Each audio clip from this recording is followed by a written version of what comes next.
much, Shock, Cyanide, and Peke. So here are where the teams currently sit. Peke, you may want to take note of these tables, by the way. It is one win away.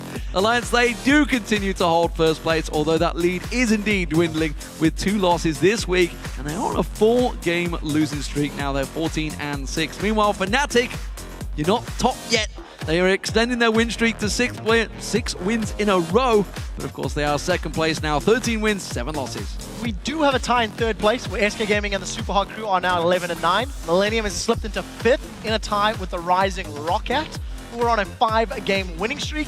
They're both at 10 wins and 10 losses, and I do want to mention Gambit is now 0-for-7 in the LCS, and they need to find some synergy quickly. Yeah, those changes not working out just yet. And of course, those 8 matches this week, there are a number of players that we want to select for our OP team. In the top lane, well, we think none other than the man that's just played. Soaz has played fantastic this week. Yeah, his Shyvana was very good in split pushing, helped end the game, but it was his Gragas yesterday that really stood out for me. It was against Mima on Mundo, and he just smashed Mima in the laning phase. Well, in the jungle, it's not his partner, it's the man from Roccat. It is Jankos. He's been involved in everything so far. 2 first bloods once again. Roccat getting the most first bloods actually this week as well, I believe. And they had 11 kills this week as well. Fantastic performance. Very, very strong play. Jankos has always been a dominant jungler when on form, but he's a little bit inconsistent. So it's good to see an aggressive, in-your-face Jankos securing kills for his team. Especially since he played Vi as well this week, working out well for him. Mid lane is another man, his main man in the mid lane. It is Overpower once again. Absolutely the best mid laner this week. He had the highest KDA out of all of Europe at 8.33. He played Fizz for the first time against Syndra. He played Gragas in the mid lane for the first time in Europe up against Yasuo. Strong performances and strong positional play against both of his enemies. Yeah, no, us against SK and Alliance's performances as well. Fantastic stuff. AD carry, well, it's the man from the Wolves. It's Warlight. He has been phenomenal this week, really turning things around, even wearing a fedora in an interview. Yes, very, very strong. Is it a fedora or a bowler? We'll discuss that another time. Regardless, his level was great. Another strong showing, Corki into Lucian and Lucian versus Caitlyn.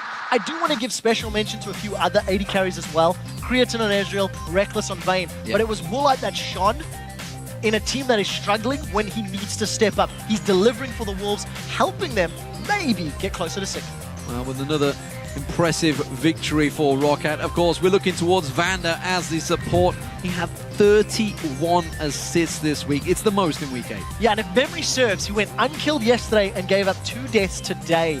Again, very strong play. I'm sad that he's not playing Thresh because earlier this year, I felt he was one of the strongest Thresh players. But you know what? He's transitioned that skill into his Braum, into his Nami, and he's just delivering again and again against multiple opponents. Yeah, we should have a couple of honorable mentions because there's been some great supports this week. Unlimited for the Wolves, of course, alongside Warlight. Picked up 21 assists himself. And Yellowstar, who we just saw there, 24 assists overall. Some fantastic play from the supports this week. I feel like a broken record because I praise Yellowstar's Thresh on a weekly basis, but how can you not?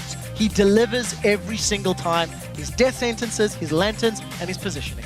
Well, of all those players, we have to pick an MVP, and this week we have selected a member of the Rising Roccat, and this time it's the man in the jungle. It is Jankos. Yeah, so again, really just want to praise his impact to the team.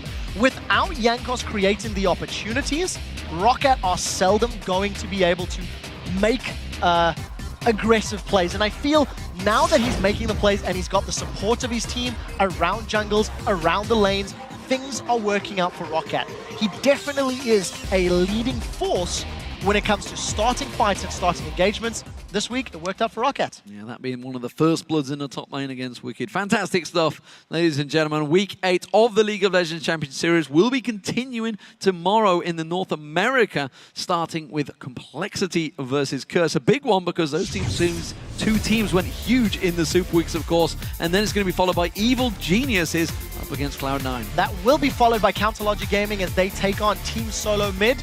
LMQ will then take on Team Dignitas rather. And after those matches, the North American Challenger Series takes over with a quarterfinal best of 3 between Team Coast and Denial Esports. Those matches start on Saturday at 9 p.m. Central European Summer Time, which is 12 noon Pacific. I'm excited to see how long the ties can continue in North America. I'm going to be keeping my eye on that one for sure.